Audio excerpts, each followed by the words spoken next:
The Philippine politics and governance.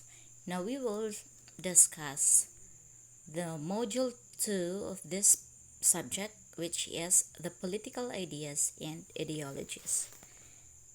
So at the end of this module, you will be able to identify the basic tenets of major political ideologies, differentiate political ideologies, and examine the relationship between political ideologies and configurations of political communities, and analyze how political ideologies create an impact on the social and political life of Filipinos. So the role of ideas. Why do you think that Filipinos marched against the dictator Ferdinand Marcos in what became known as the 1986 EDSA People Power Revolution? And why did people do the same during the time of former President Joseph Estrada in 2001? What do you think are the reasons behind the million people march in 2013? So there must be some motivating ideas behind their actions. What is meant by ideas? However abstract they may seem, govern individual behavior. While they are not ideologies by themselves, they constitute a part of the raw material needed to create one coherent doctrine. Okay, so the nature of political ideology. Ideology is more or less a coherent set of ideas that direct or organize specific political action. That is according to Haywood 2013. It consists of the belief and value systems, a discussion of existing power relationships, and exploration of how political change is achieved in line with these power relations, and an illustration of a desired future. So there are several definitions of political ideology according to Haywood in 2013.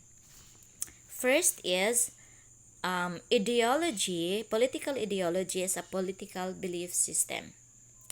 Second, it is an action-oriented set of political ideas. Third, the ideas of the ruling class.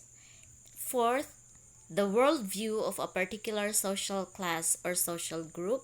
Fifth, the political ideas that embody or articulate class or social interest. Sixth, the ideas that propagate false consciousness amongst the exploited or oppressed.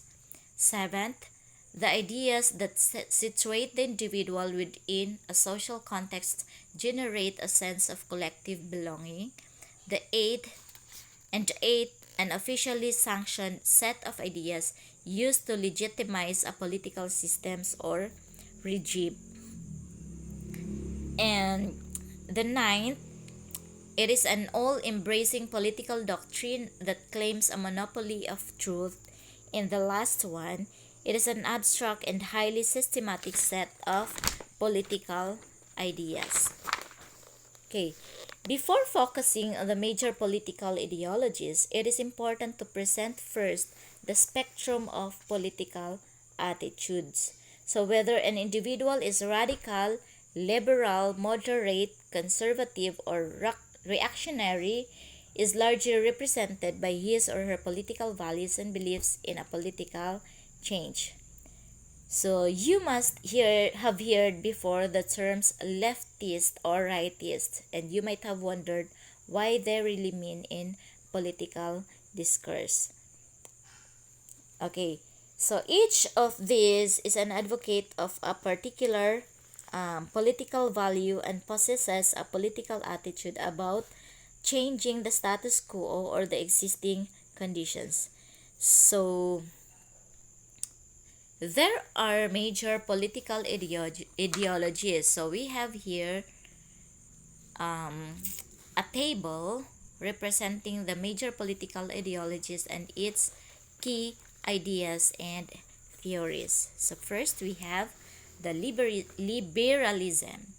So its key tenets is its belief in individualism underscores the importance of the human individual compared to any group. Next is the liberty of the individual must be protected. So an individual has freedom when he or she is able to act as he or she pleases. Then the next one is the reason. Reason can lead individuals to make wise judgments, which could solve issues or differences. Next is the equality. Equality implies that individuals are born equal, at least in moral terms. So equal rights and entitlements are at its core. So it must be noted, however, that liberals do not endorse social equality or equality of outcome. Next is the tolerance. It is the willingness of individuals to allow others to think and behave in ways they do not approve. So it is a guarantee of individual liberty. The next one is the authority. Okay, authority and social relationships must also be based on agreement or consent. Okay, next major political ideology is the conservatism. Its key tenets are the tradition, the pragmatism, human imperfection, organicism, hierarchy, authority, and property. So let's discuss first the tradition. Tradition must be conserved. So these traditions include established customs, institutions, and ways of doing things that have endured through time. Next is the pragmatism. The belief in pragmatism highlights the limits of human reason. So as a belief, pragmatism emphasizes that action should be shaped by practical circumstances and goals. Next is the human imperfection. This presents the pessimistic view of conservatives on the individual. Accordingly, individuals are morally corrupt and are therefore the sources of crime and disorder. So order could thus be achieved through a strong state. Okay. Next is the organicism. The conservatives believe that society is an organic whole and is a living entity more than being an artifact of human ingenuity. Next is the hierarchy. Conservatives also believe that social position and status are only natural. So with this, hierarchy is thought to be inevitable. Next one is the authority. Authority must be exercised from above. So leadership is provided to guide and support those who lack knowledge and education and those who have little capacity to act for their own interest. And the last one is the property. So under this conservatism political ideology, conservatives look at property as significant because it is the individual's source of security and independence from the government. The third political major ideology is the socialism. So its key tenets are community, fraternity, social equality, social class, and common ownership. Now, let's tackle first the community. Belief in the community highlights the degree to which the individual is connected with others. Identity is therefore a product of social interaction more than innate qualities. Next is the fraternity or brotherhood, which speaks of a shared common humanity. Socialists thus prefer cooperation rather than competition and collectivity rather than individualism. Next is the social equality. So socialists put primacy on social equality over other values. This is believed to be the basis for social stability and cohesion. The next one is the social class. Socialists look at society in terms of differences in the distribution of income or wealth. So social class is believed to be an important social cleavage which divides societies. The interests of the working class and the oppressed should be upheld. With this, eradicating economic and social inequalities is deemed as the primary goal of socialism. The last key tenets of socialism is the common ownership. This is also central to socialist thought. So unlike private property, common ownership is a means to harness material resources for the common good. The fourth major political ideology is the Marxism. So its key tenets are historical materialism, the dialectic, class consciousness, and communist society. So first, the historical materialism, or the materialist conception of history, provides that the economy or the mode of production conditions all other aspects of social life, including the law, the government, the politics, the education, and others. Next is the dialectic. It is a process of interaction between competing forces, drives change, and leads to a higher stage of development. A historical change is therefore a consequence of contradictions in the mode of production, as reflected in class conflict. Next is the class consciousness. The exploitation of the proletariat or the workers by the capitalists or the owners of the means of production would develop class consciousness among the former, hence ushering a proletarian revolution which will facilitate the creation of a communist society. The last one is the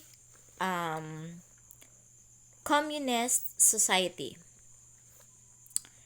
A communist society is one that is classless and stateless, will arise when class antagonism fade. So those are the key tenets of Marxism. Next major political ideology is the social democracy. Its key tenets are first, the social democrats stand for a balance between the market and the state and between the individual and the community. Next is the ideology promotes compromise between the acceptance of capitalism and the distribution of wealth according to moral rather than market principles. The social democratic thought is concerned with the weak, the vulnerable, and the underdog. Okay, so its last tenet is compassion, common humanity, freedom, equal opportunities, paternal duty, and care are among the values social democracy recognizes. Okay, let's proceed to the sixth major political ideology, which is Fascism.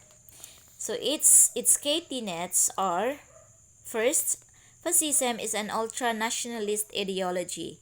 So as such, it subscribes to the idea of a supreme race whose members should enjoy the natural resources. So it is by nature exclusive as it excludes non-members of the race. Fascism was manifested during Mussolini's fascist dictatorship in Italy and Hitler's Nazi dictatorship in Germany. So the third key tenet is common values upheld are struggle, leadership, power, heroism, and war. So under this major political ideology, the new man or a hero, okay, The new man or a hero is motivated by duty, honor, and self-sacrifice and gives unrelenting obedience to the supreme leader as a fascist ideal. Next is the fascism has an anti-character, anti-liberalism, anti-individualism, anti-capitalism, and others. So the fascists believe in a unified national community or strength through unity. As such, individual identity is not as important as that of the social group or community. Next is the anarchism. Its key tenets are: first, the state or any political authority is seen as both evil and unnecessary. Next, anarchists prefer a stateless society. Individuals can best manage their own affairs through voluntary agreement and cooperation. And the last one is anarchism is thus at the intersection of liberalism and socialism. Now, the next political ideology is the feminism. Its key tenets are: feminism is diverse, but its unifying theme is the desire to enhance the social role of women. Society is characterized by sexual or gender inequality. Next is the structure of male power must be overturned, hence the belief in gender inequality. So, the next key tenets of feminism is its strands include liberal feminism, socialist feminism, and radical feminism. These are also new feminisms that emerge. Okay, then we have the green politics or ecologialism political ideology. Its key tenets are: first, this ideology is linked with the emergence of environmental movement. It also rose as a revolt against industrialization. Next, it is concerned with the damages brought by economic development and by the declining quality of human existence. And its last key tenet is conventional ideologies are a vehicle of ecologism. Eco-socialism looks at the destruction of the environment due to capitalism. So ecofeminism traces this crisis to male power, and eco-conservatism links the cause of conservation to the desire to preserve tradition and institutions. Okay. The last major political ideology is the Cosmopolitanism. Its key tenets are: first, the ideological expression of globalization.